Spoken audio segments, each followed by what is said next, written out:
قل يا عبادي الذين أسرفوا على أنفسهم لا تقنطوا من رحمة الله. بسم الله الرحمن الرحيم. السلام عليكم ورحمة الله وبركاته. الحمد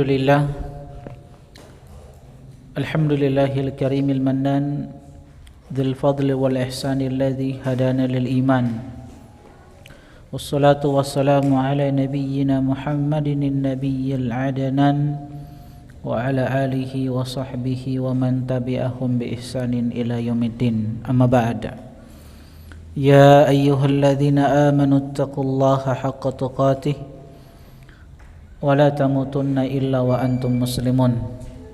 Ma'asyiral muslimin, jamaah sekalian, teman-teman ikhwani wa akhwati fillah, hafizani wa hafizakumullah.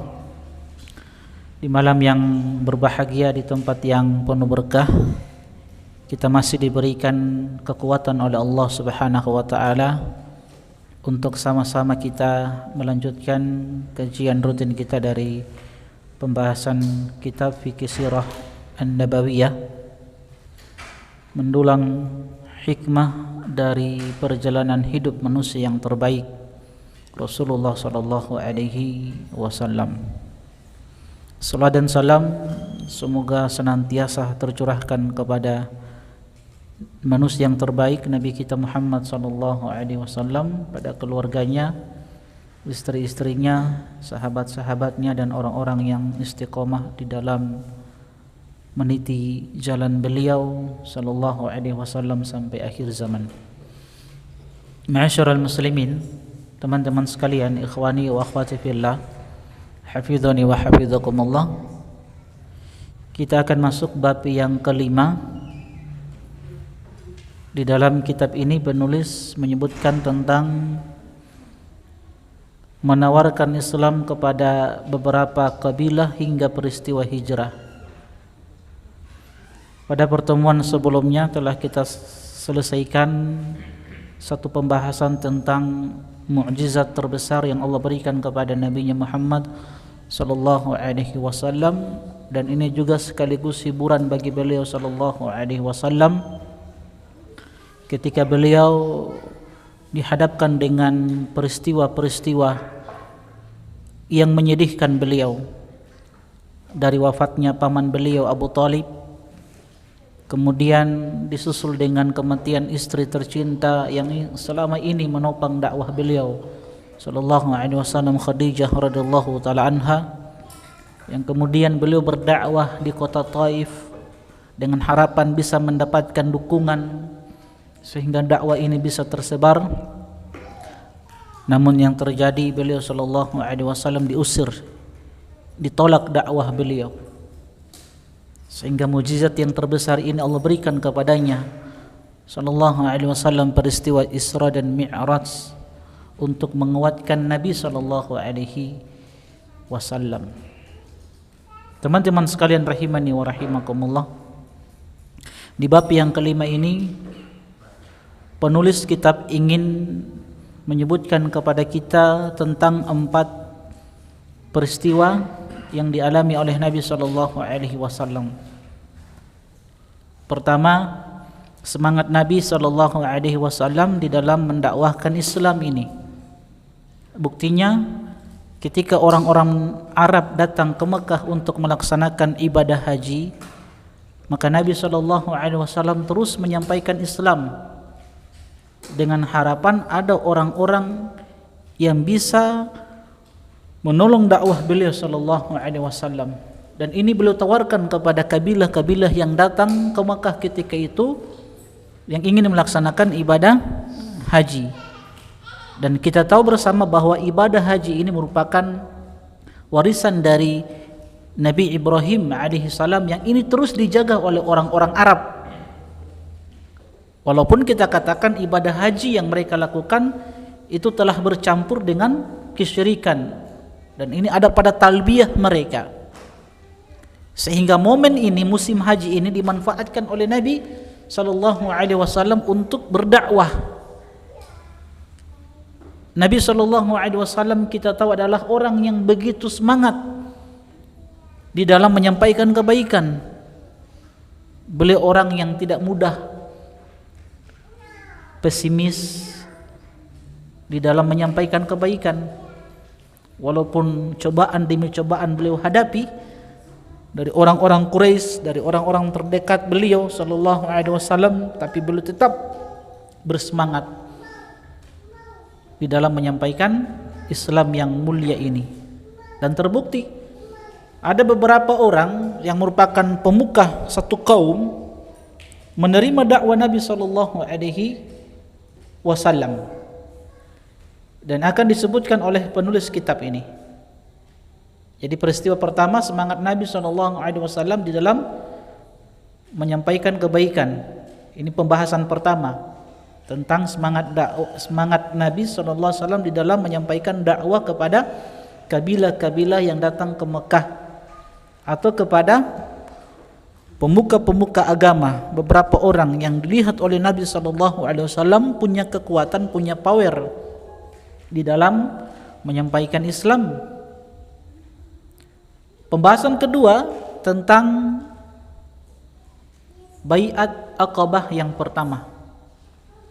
Kemudian ada peristiwa yang ketiga, Baiat Aqabah yang ketiga, dan peristiwa yang keempat adalah hijrahnya Nabi sallallahu alaihi wasallam ke kota Madinah. Jadi ini 4 pembahasan yang insyaallah akan dikaji, yang akan disebutkan oleh penulis kitab di bab yang kelima ini.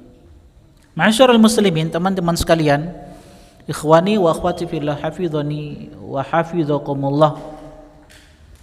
Sebagaimana yang kita sampaikan bahwa Nabi sallallahu alaihi wasallam diberikan mukjizat yang terbesar, yang ini tidak diberikan kepada para nabi dan para rasul kecuali untuk Nabi kita Muhammad sallallahu alaihi wasallam, peristiwa Isra dan Mi'raj.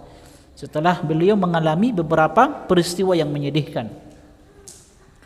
Setelah peristiwa ini, peristiwa Isra dan Mi'raj, Nabi SAW kembali bersemangat di dalam berdakwah. Sekali lagi, beliau tawarkan dakwah ini, Islam ini, kepada beberapa kabilah yang datang ke kota Mekah di musim haji, momen yang terbaik. Dan beliau sampaikan kepada beberapa orang dari pemuka satu kaum yang datang ke Mekah ketika itu. Di antaranya ada Suwaid bin Samit, ada Tufail bin Amr ad-Dawsi, di antaranya ada Dimaj al-Azdi. Ini 3 tokoh yang datang ke Mekah yang mendapatkan hidayah Islam. Ya, nanti kita akan sebutkan. Teman-teman sekalian rahimani wa rahimakumullah, kita baca secara ringkas apa yang disebutkan oleh penulis kitab di halaman 248. Kita sudah membicarakan tentang fikih sirah peristiwa Islamnya Hamzah dan Umar hingga peristiwa Isra dan Mi'raj. Ini adalah satu periode dari tahapan sejarah Nabi SAW yang suci. Pada periode ini Rasulullah SAW menghadapi intimidasi yang sangat berat dari orang Quraisy, dimulai dari diboikotnya beliau di lembah Abi Thalib. Setelah itu beliau ditinggal mati oleh pamannya Abu Thalib yang selalu memberikan dukungan dan bantuan kepadanya dalam menghadapi kaumnya. Kemudian juga ditinggal mati oleh istri tercinta Khadijah radhiyallahu taala anha yang selalu menghibur dan meringankan beban Nabi sallallahu alaihi wasallam. Untuk menghindari kondisi sulit ini, beliau pun pergi menuju Taif. Tetapi di sana beliau tidak mendapatkan perlakuan yang baik. Bahkan beliau kembali dengan hati yang sangat sedih karena hinaan dan berpalingnya penduduk tersebut. Bahkan mereka melukai kedua kaki beliau sallallahu alaihi wasallam dengan kerikil. Ketika beliau tengah mengalami ujian yang amat berat itu, datanglah kepadanya peristiwa Isra dan Mi'raj yang membawa kemuliaan untuk beliau sallallahu alaihi wasallam. Inilah episode sejarah beliau yang merupakan rangkaian yang panjang dari sejarah beliau yang suci. Pada bagian ini, bab yang kelima ini, kita juga akan mendapatkan rangkaian yang lain. Dimulai dari menawarkan Islam kepada para tokoh serta dalam rangka mencari jalan keluar yang lain bagi dakwah. Para tokoh yang datang ke Mekah sekalipun mereka juga menolaknya, tetapi kita mendapati di antara suara yang menolak itu suara lain yang menyambutnya dengan sukacita. Suara yang menerima seruannya yaitu para jamaah haji dari suku Aus dan Khazraj, dan mereka pun berbaiat kepada Nabi sallallahu alaihi wasallam.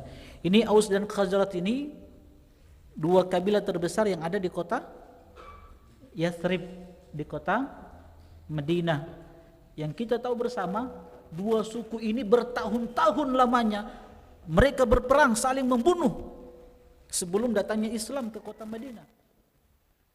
Yang kemudian mereka disatukan dengan Islam, disatukan dengan sunnah Rasulullah sallallahu alaihi wasallam. Ketika Nabi hijrah ke kota Madinah, mereka disatukan oleh Nabi sallallahu alaihi wasallam, disatukan oleh Islam. Yang Allah ingatkan besar ini, "Wadhkuru ni'matallahi 'alaikum id kuntum a'da'an fa'alafa baina qulubikum." Dan ingatlah nikmat yang Allah berikan kepada kalian, yaitu nikmat apa? Nikmat Islam, nikmat hidayah. Ternyata Islam itu, sunnah itu perkara yang bisa menyatukan kaum muslimin, menyatukan manusia. Bahkan Allah berfirman, "Wa'tasimu bihablillahi jami'an wa la tafarraqu." Hendaklah kalian bersatu, jaga kebersamaan, jaga ukhuwah, wa la tafarraqu, dan jangan kalian berpecah belah. Jangan kalian baku bombe, jangan kalian baku marah. Wala tafarraqu, jauhi perkara-perkara yang bisa merusak ukhuwah kalian, perkara-perkara yang bisa merusak persahabatan kalian. Kemudian Allah ingatkan nikmat yang Allah berikan kepada kalian, yang dulunya kalian itu saling bermusuhan. Kemudian Allah satukan hati-hati kalian dengan Islam, dengan sunnah-sunnah Nabi sallallahu alaihi wasallam. Ini bercerita tentang dua suku ini. Suku apa? Suku Aus dan suku Khazraj, yang kemudian mereka menjadi Al-Ansor, sahabat-sahabat penolong Al-Muhajirin, sahabat-sahabat yang hijrah ke kota Madinah. Mereka lah yang menerima Islam. Ada beberapa kabilah yang datang ke Mekah, di antaranya kabilah Hanifah. Ini kabilah dari seorang yang sangat dibenci oleh Nabi SAW, yang mengaku seorang Nabi. Siapa? Al-Kadzab. Kabilah Hanifah. Nabi tidak bersedih, berputus asa. Ada yang menerima Islam, suku Aus dan suku Khazraj, dan mereka pun berbaiat kepada Nabi SAW. Mereka menjadi pendukung dan penolong Nabi SAW. Episode ini berakhir dengan kemenangan dari Allah Subhanahu wa taala ketika Rasulullah SAW dapat dengan selamat melakukan hijrah ke kota Madinah. Sebab di sana sudah ada orang-orang yang siap membantu dan menolong Nabi sallallahu alaihi wasallam. Selanjutnya adalah episode berikutnya yang merupakan rangkaian penyempurna, dimulai dari berkeliling menawarkan Islam kepada beberapa kabilah dan sikap mereka juga yang menolak hingga peristiwa hijrah. Inilah yang akan kami coba untuk menguraikannya dalam kajian-kajian berikut insyaallah. Teman-teman sekalian rahimani wa rahimakumullah. Pembahasan pertama, ada berapa pembahasan yang kita akan bahas nanti?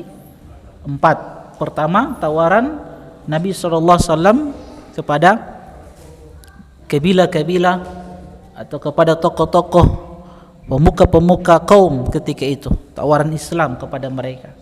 Pembahasan kedua, nanti ada peristiwa Bai'ah Aqabah yang pertama, kemudian peristiwa Bai'ah Aqabah yang kedua, dan peristiwa hijrah ke kota Madinah. Teman-teman sekalian rahimani wa rahimakumullah, Rasulullah sallallahu alaihi wasallam adalah orang yang sangat suka menyampaikan dakwah.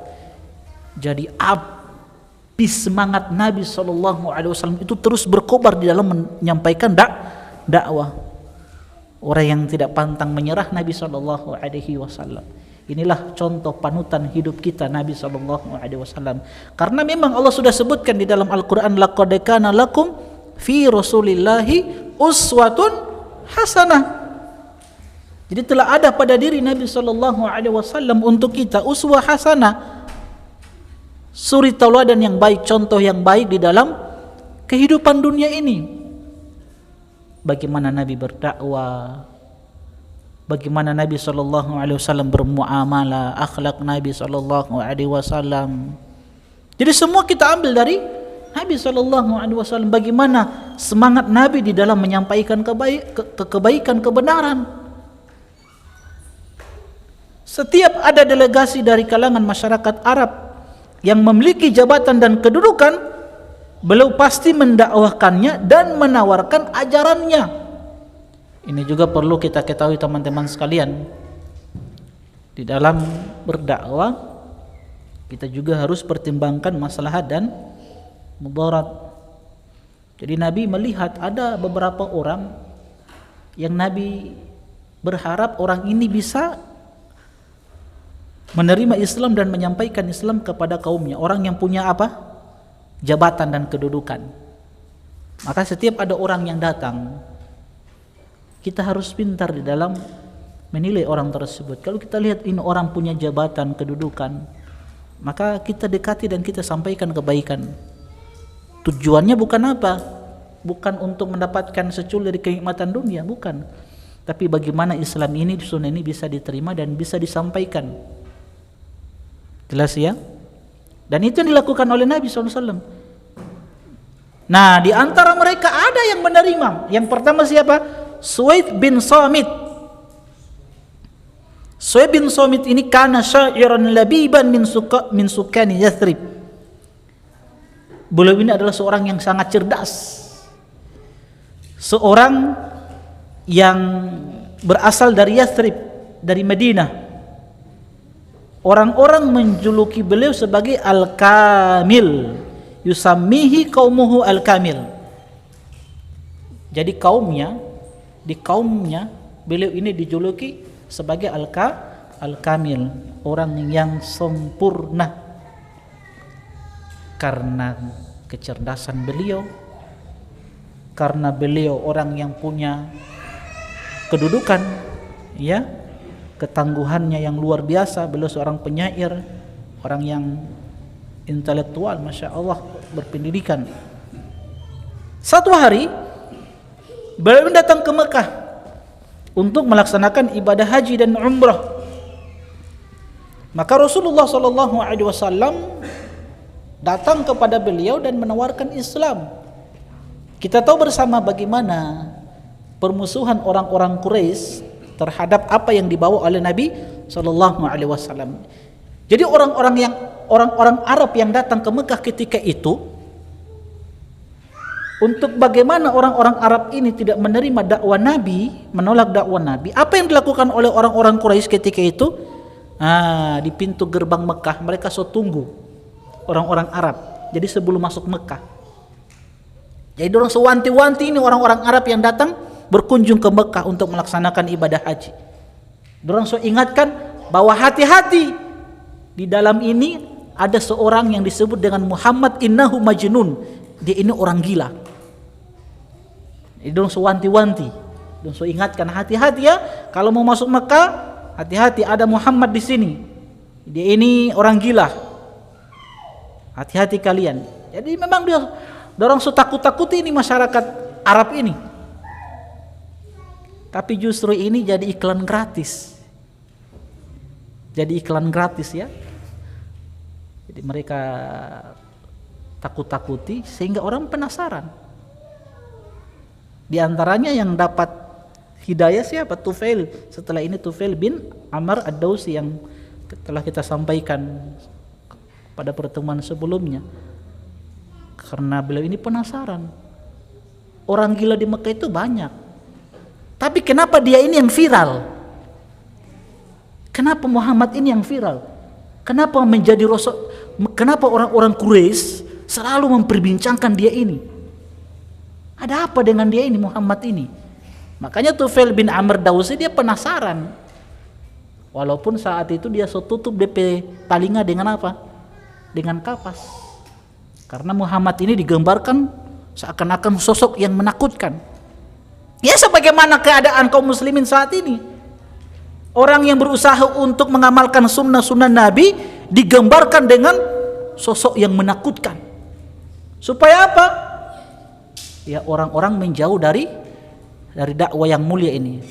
Kenapa? Kenapa digambarkan orang-orang yang mengamalkan sunnah Nabi itu dengan gambaran-gambaran yang menakutkan? Kenapa?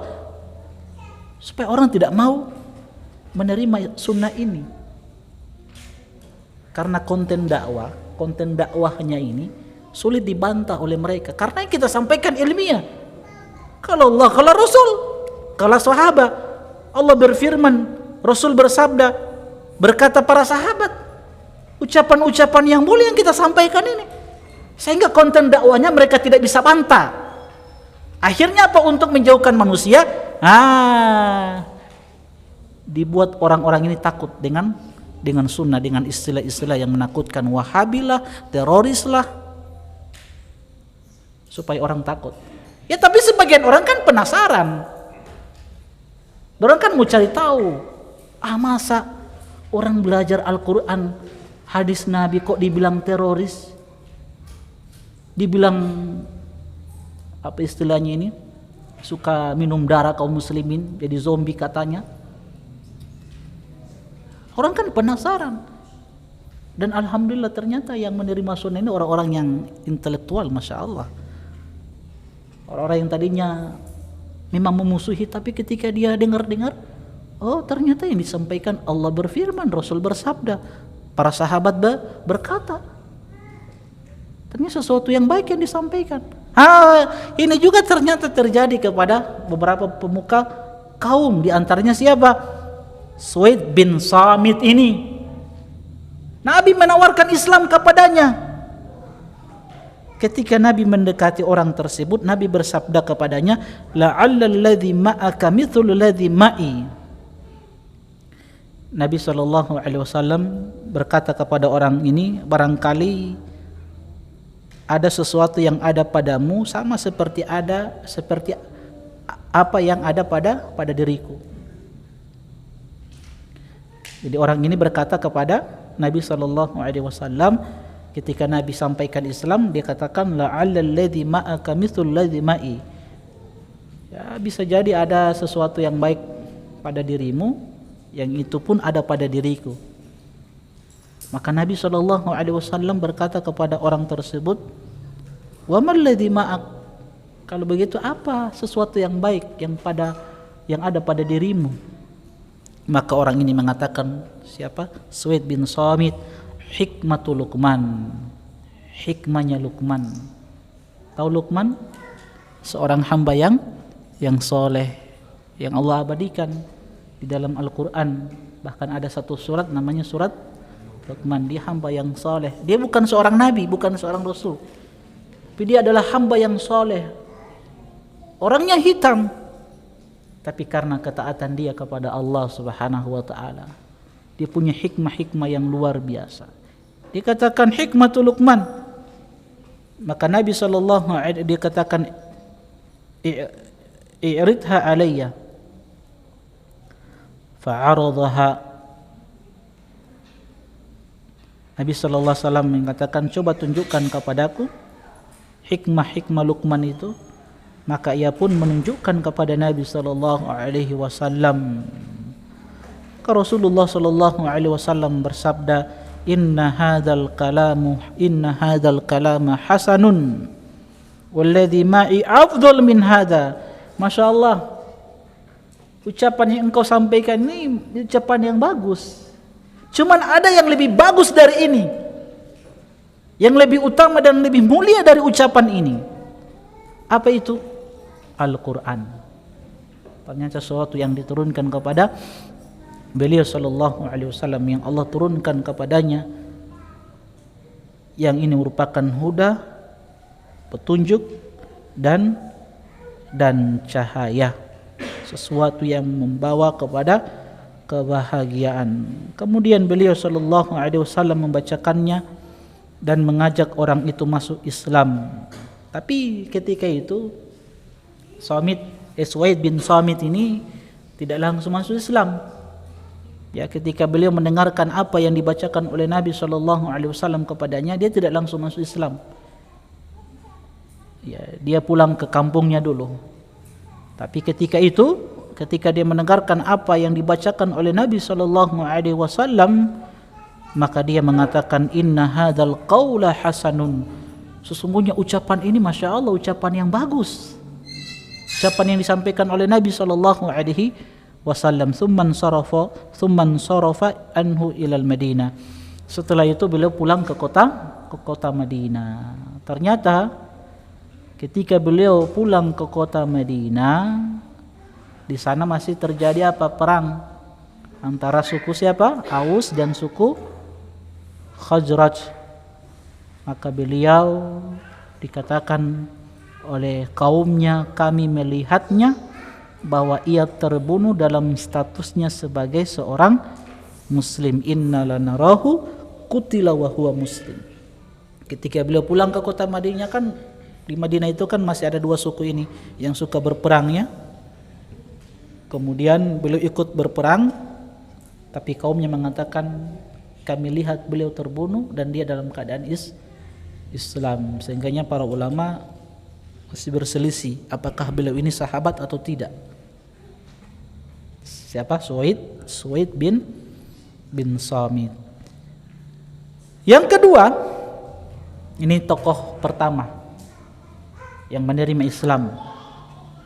Yang kedua, ada seorang pemuka satu kaum dari suku Daus. Suku Daus, ini sukunya Abdurrahman bin Sakhr ad-Dausi. Siapa Abdurrahman bin Sakhr ad-Dausi? Beliau ini sahabat yang banyak meriwayatkan hadis dari Nabi. Siapa? Hah?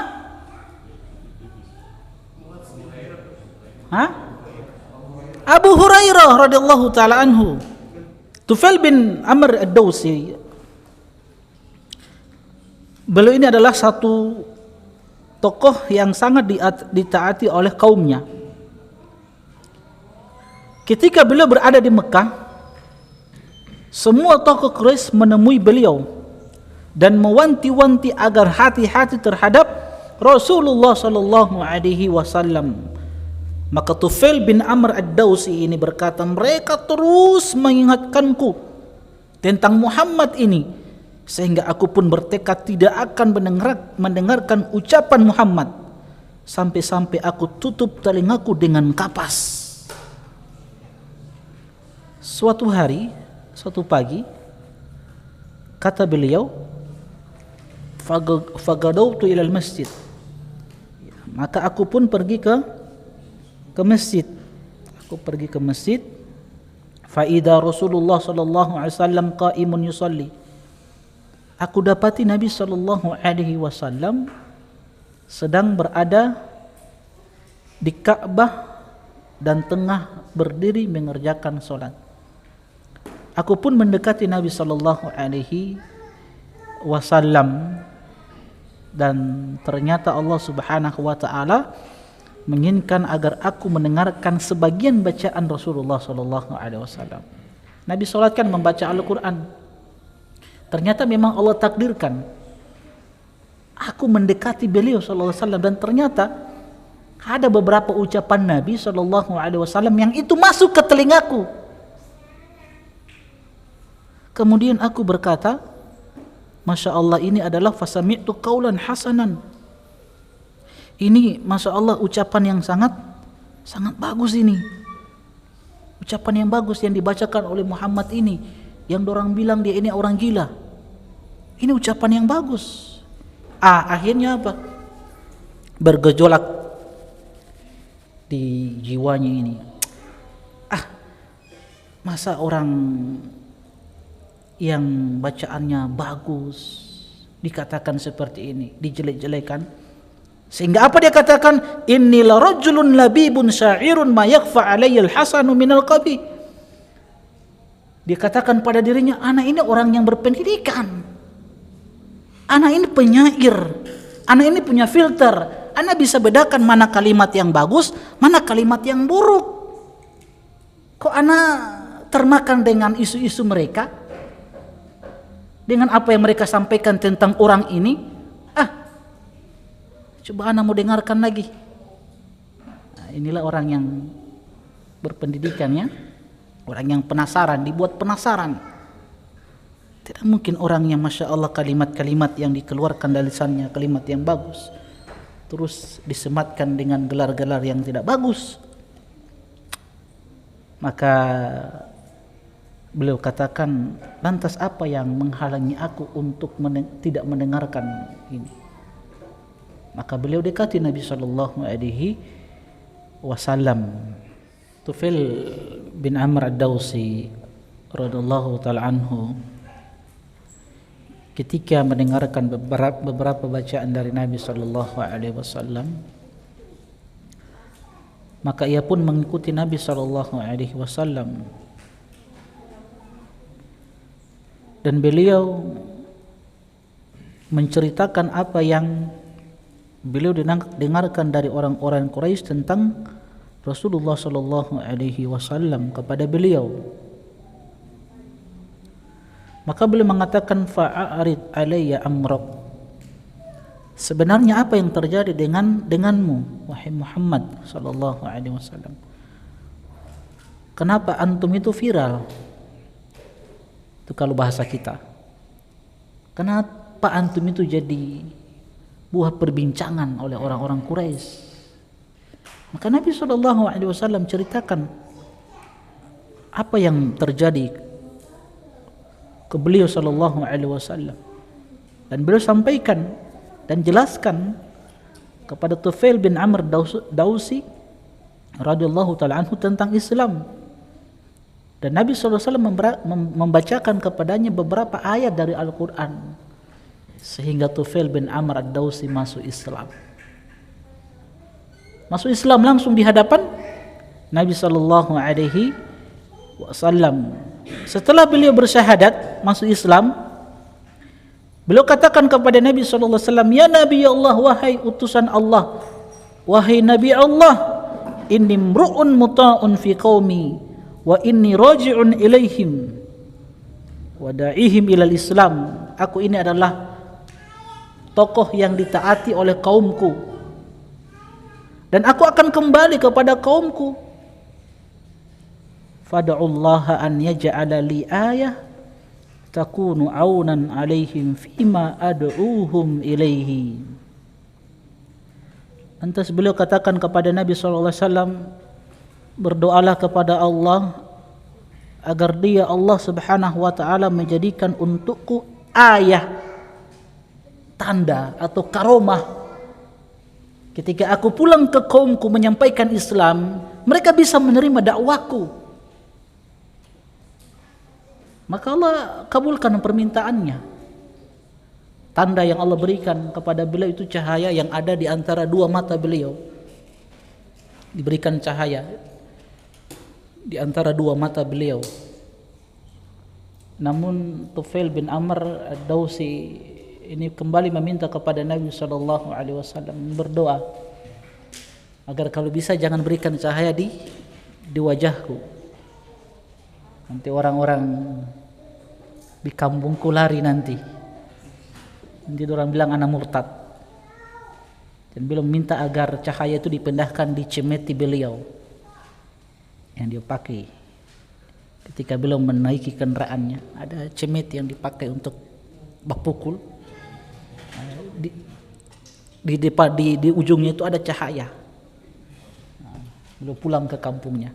Setiba di rumah, orang yang pertama beliau dakwai adalah bapaknya, ayahnya. Beliau katakan, ilaika anni, jauh-jauh dariku, pergi.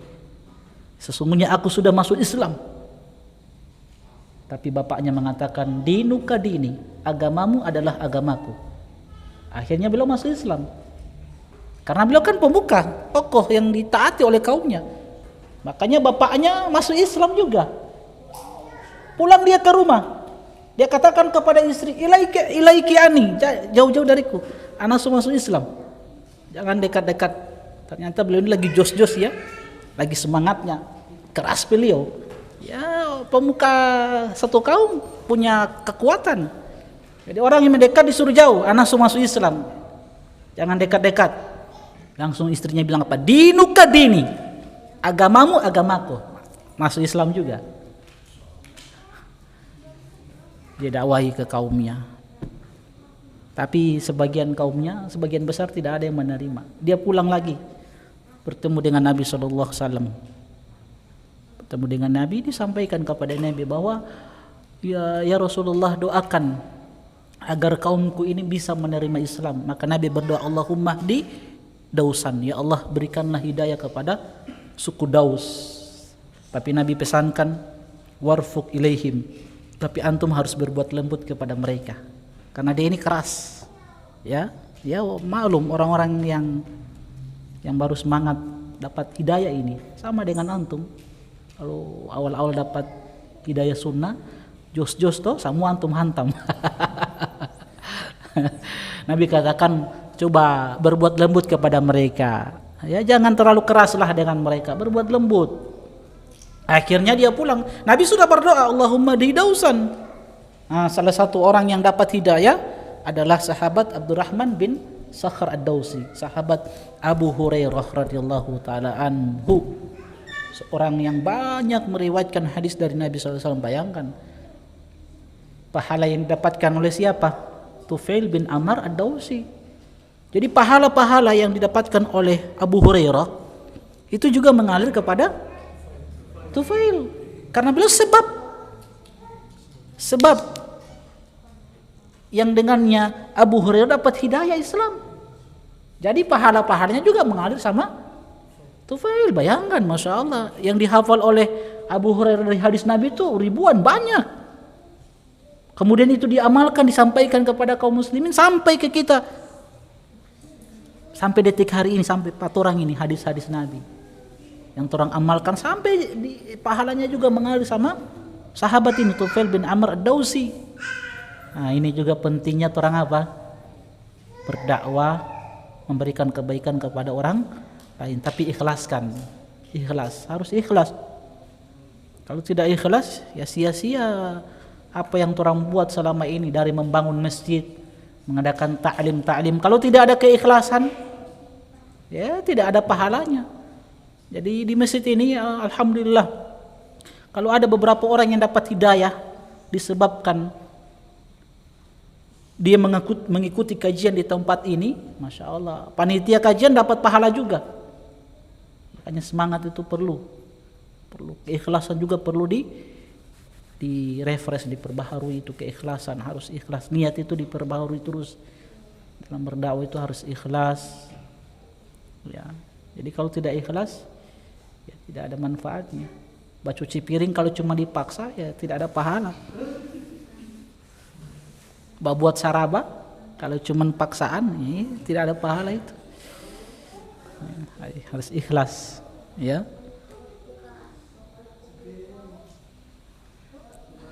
Baik teman-teman sekalian rahimani wa rahimakumullah, ada seorang sahabat juga, tapi tidak disebutkan di kitab ini, yang mendapatkan hidayah Islam juga. Seorang sahabat dari Yaman, namanya Dimad al-Azdi radhiyallahu taala anhu. Dimad al-Azdi.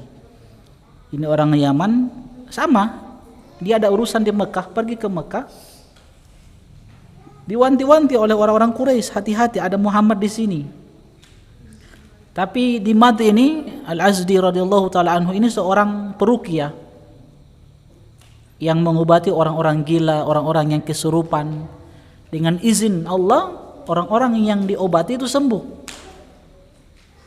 Makanya dia dengar ini, ada Muhammad ini orang gila yang banyak diperbincangkan oleh orang-orang Mekah. Kan dia penasaran. Kalau begitu anak mau datangi dulu ini Muhammad ini. Ya, anak mau ruqyah, Dia tawarkan Pengobatan kepada Nabi SAW. Ini arqi. Sesungguhnya aku ini meruqyah. Dan dengan izin dari Allah, orang-orang yang aku ruqyah, orang-orang yang aku obati itu sembuh. Karena mereka orang-orang yang beriman kepada Allah ya. Maka beliau katakan, kalau begitu aku ingin mengobati antum. Cuma Nabi tidak respon, Nabi tidak tanggapi dia. Nabi tidak respon dia. Apa yang diucapkan oleh Nabi?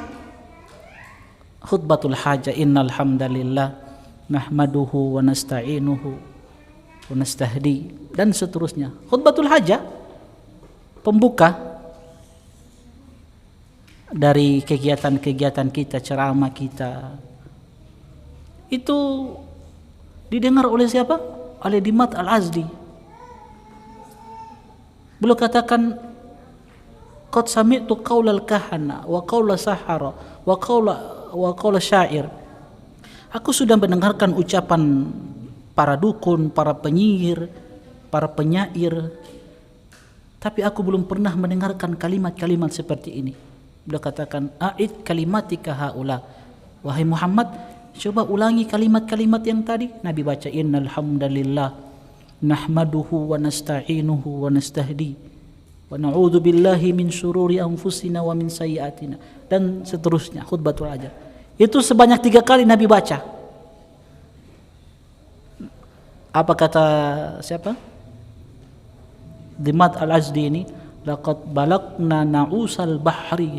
Sungguh kalimat-kalimat tadi yang aku dengar ini telah mencapai kedalaman lautan. Saking hebatnya kalimat ini. Makanya khutbatul hajah ini luar biasa.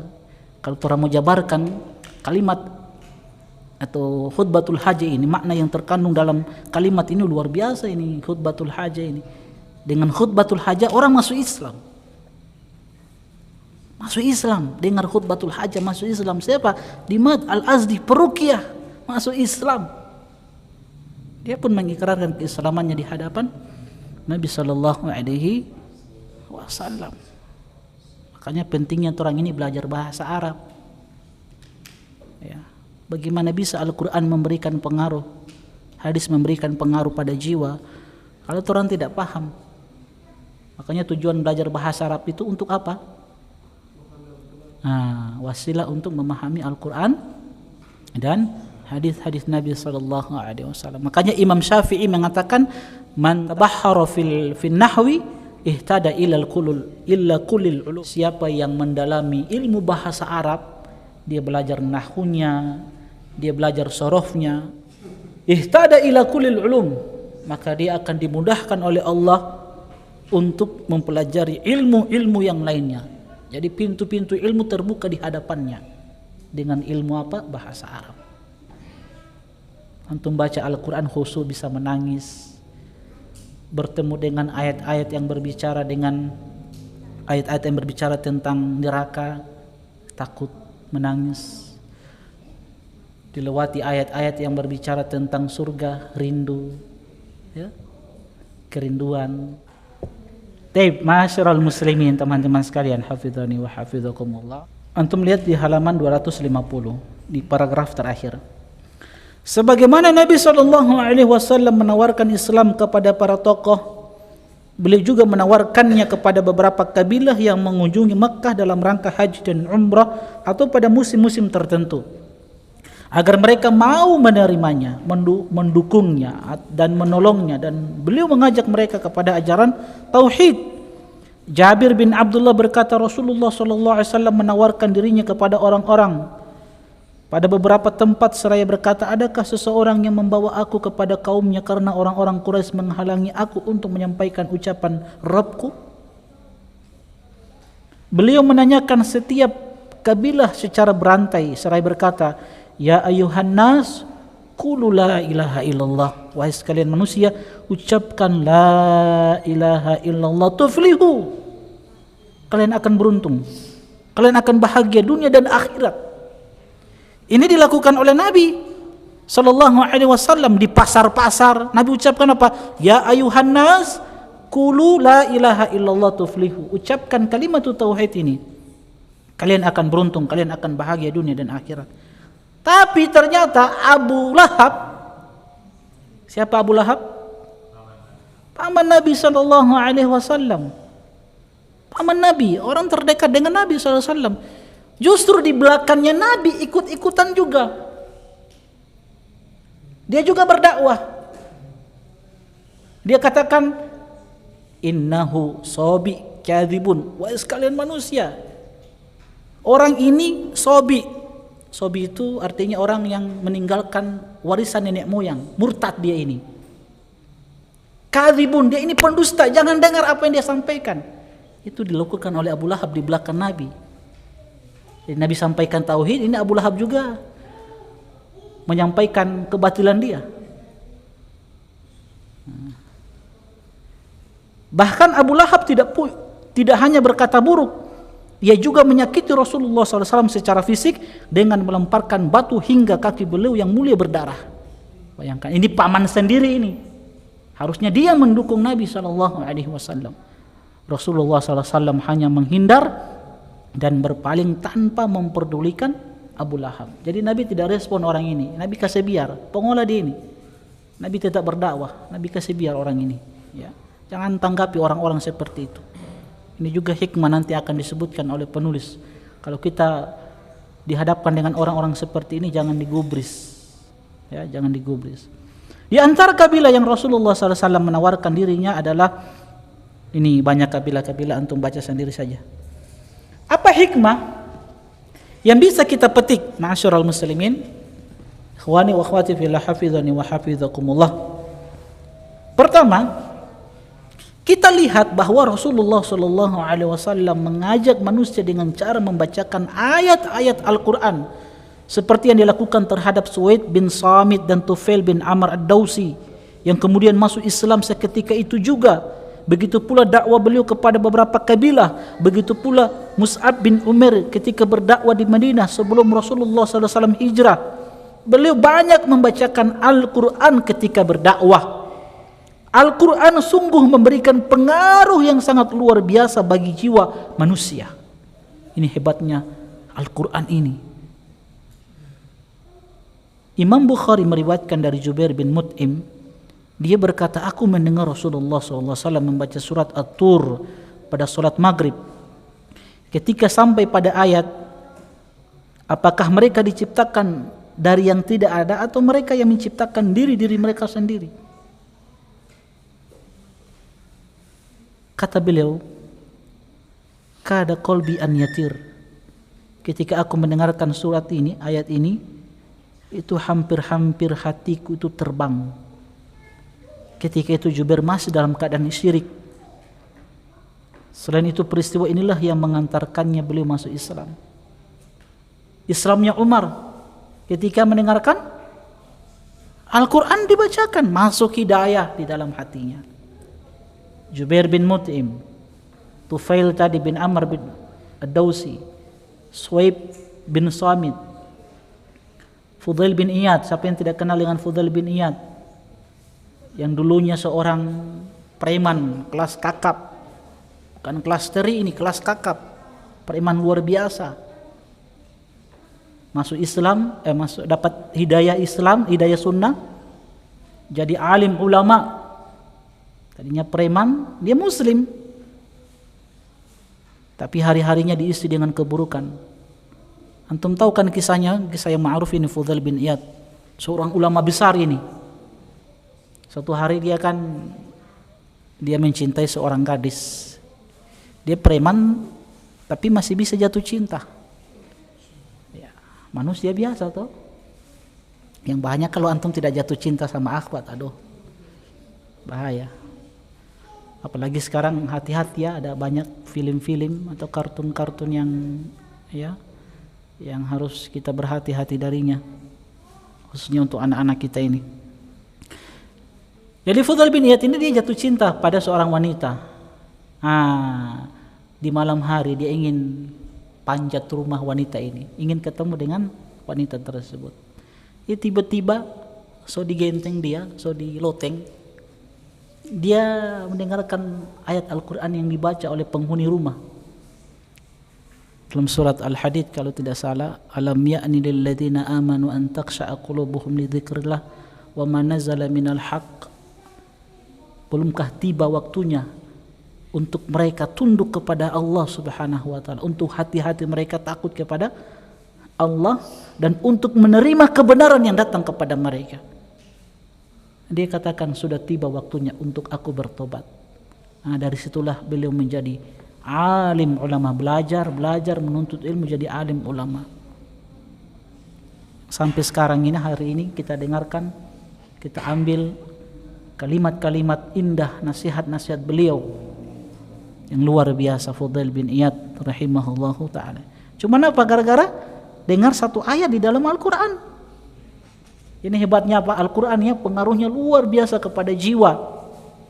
Sekali lagi, ini tidak akan memberikan pengaruh yang besar di dalam jiwa kita kalau kita tidak bisa memahami ayat-ayat Al-Quran.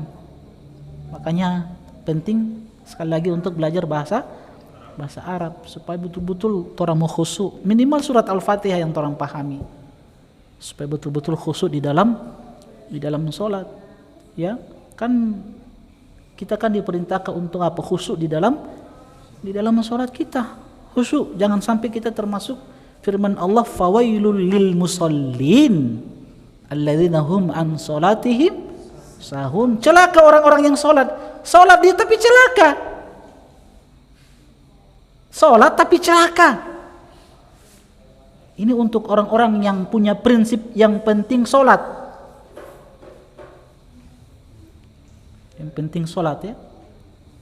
Bukan pentingnya itu salat. Pokoknya sholat gugur kewajiban, sudah. Akhirnya apa? Dia tidak menegakkan sholat sesuai yang diinginkan. Apa saja? Harus datangkan syarat-syaratnya, rukunnya, wajibnya, sunnah-sunnahnya. Kan begitu. Keikhlasan di dalamnya perlu, khusyuk. Nah, bagaimana kita mau khusyuk? Sedangkan kita bodoh terhadap bahasa Arab itu sendiri yang merupakan bahasa Al-Quran, bahasa hadis Nabi. Sholat, Allahu Akbar, mau khusus setengah mati. Kenapa? Ini di depan kita ini ada orang pakai baju, tak tulis di belakang, you crazy, kamu orang gila. Bagaimana dia mau khusyuk? Di depan dia tak tulis apa haga. Bagaimana mau khusyuk dia? So tidak paham bahasa Arab. Nah, apalagi DP orang di muka ini kasihan, DP tulisan kaos ini kasihan. Coblos nomor 2. Bagaimana dia mau khusyuk dalam sholatnya? Ini penting orang belajar bahasa Arab. Ini juga jadi perhatian antum kalau mau sholat, jangan pakai yang tak tulis di belakang. Kasihan antum pe saudara yang di belakang itu. Antum khusyuk tapi saudara di belakang kasihan.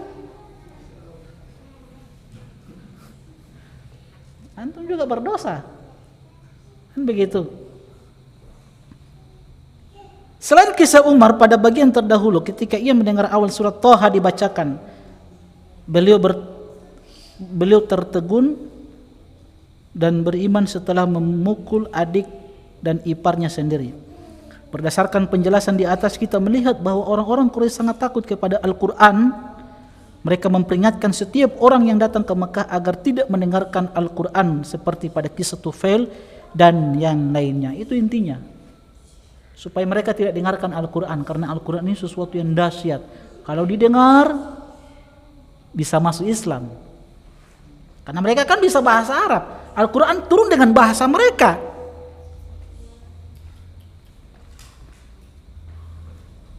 Karena mereka mengetahui kekuatan pengaruh Al-Quran terhadap jiwa manusia. Al-Quran, oleh karena itu, manhaj atau metodologi yang benar dalam berdakwah adalah fokus dan memperbanyak membacakan ayat-ayat Al-Quran dan menjadikan sandaran dalam ceramah dan khutbah.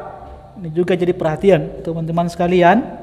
Kalau antum tampil sebagai khatib,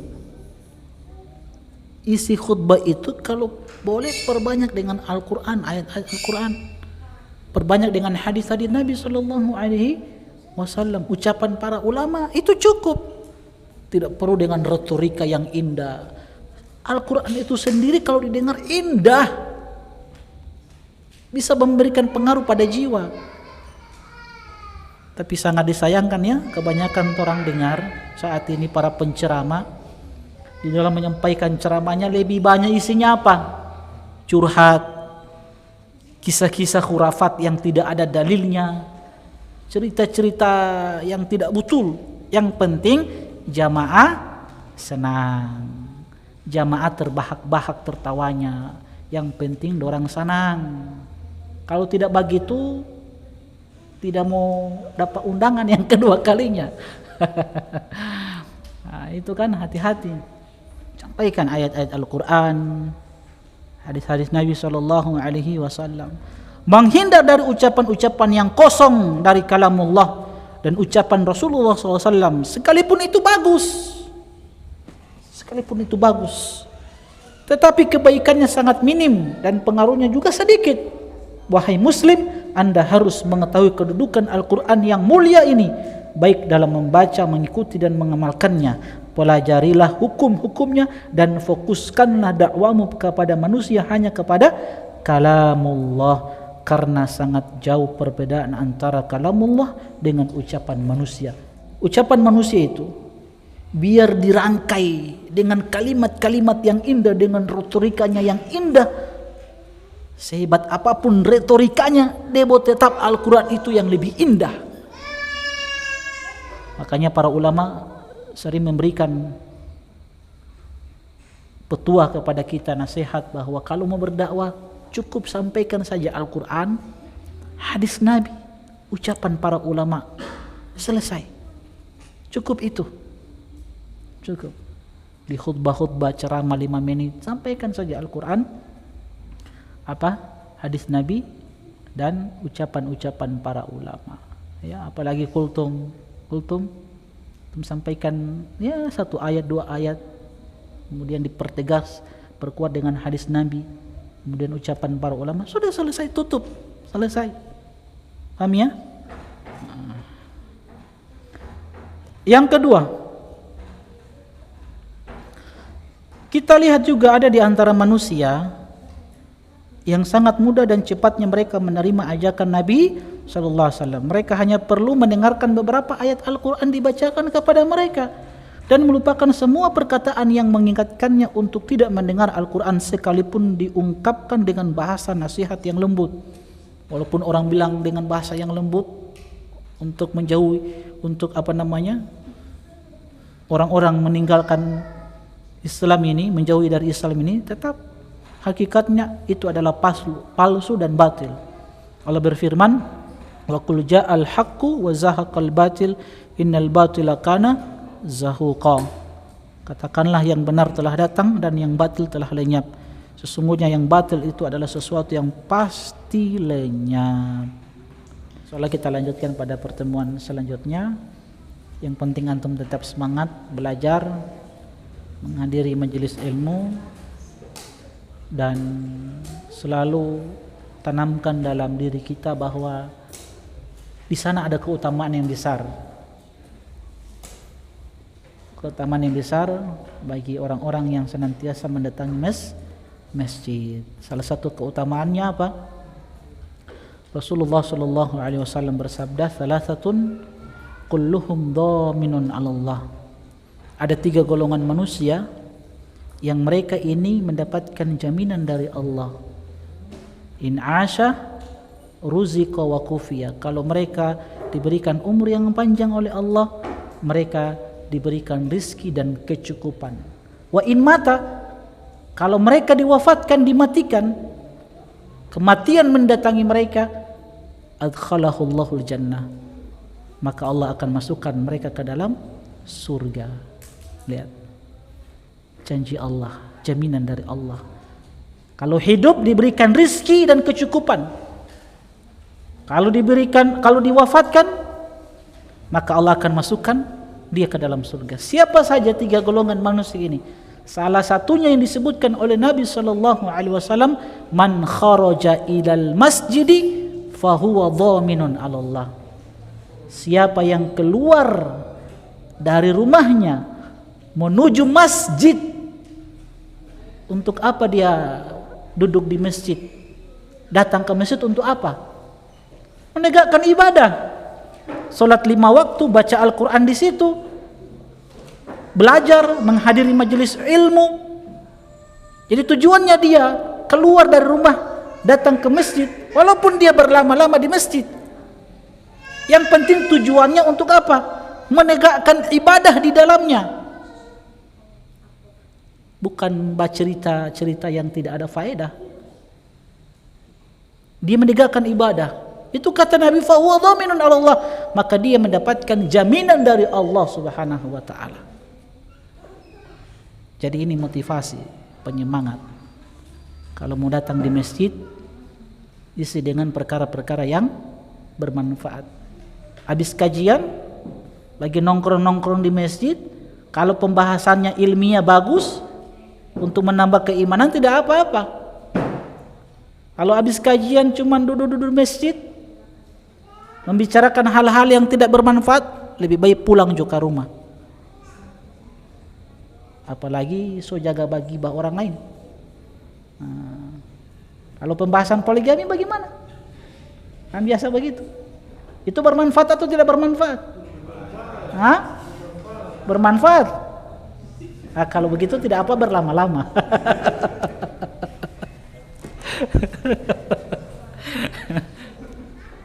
Oke, sudah ya. Mudah-mudahan bermanfaat.